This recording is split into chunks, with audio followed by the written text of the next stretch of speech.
أسعد الله أوقاتكم أعزائي المتابعين في كل مكان.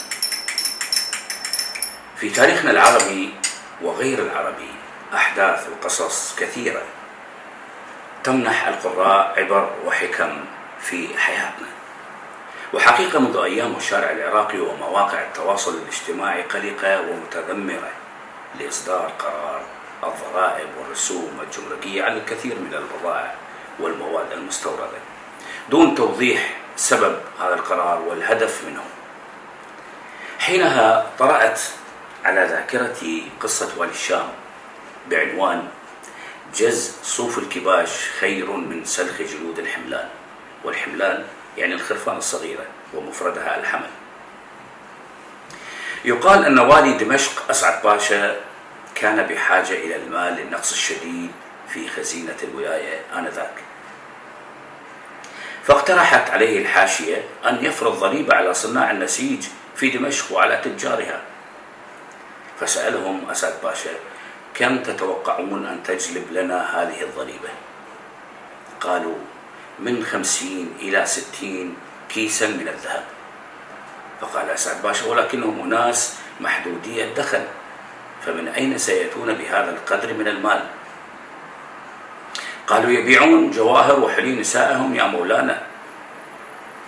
رد عليهم أسعد باشا: وماذا تقولون لو حصلت على هذا المبلغ المطلوب بطريقة أفضل من هذه؟ حينها سكت الجميع وينتظرون ماذا سيفعل الباشا.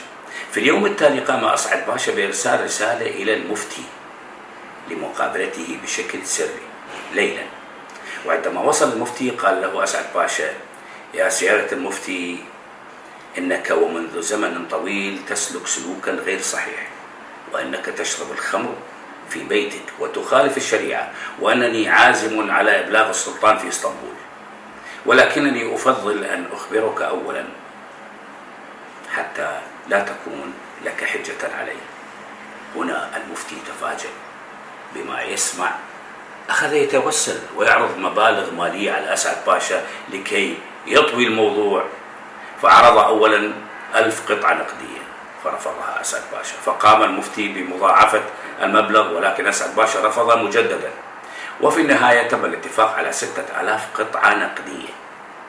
وفي اليوم التالي قام باستدعاء القاضي وأخبره بنفس الطريقة، وأنه يقبل الرشوة ويستغل منصبه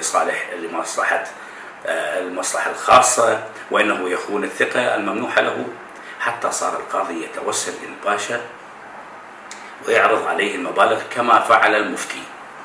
فلما وصل معه إلى مبلغ مساوي للمبلغ الذي دفعه المفتي أطلقه.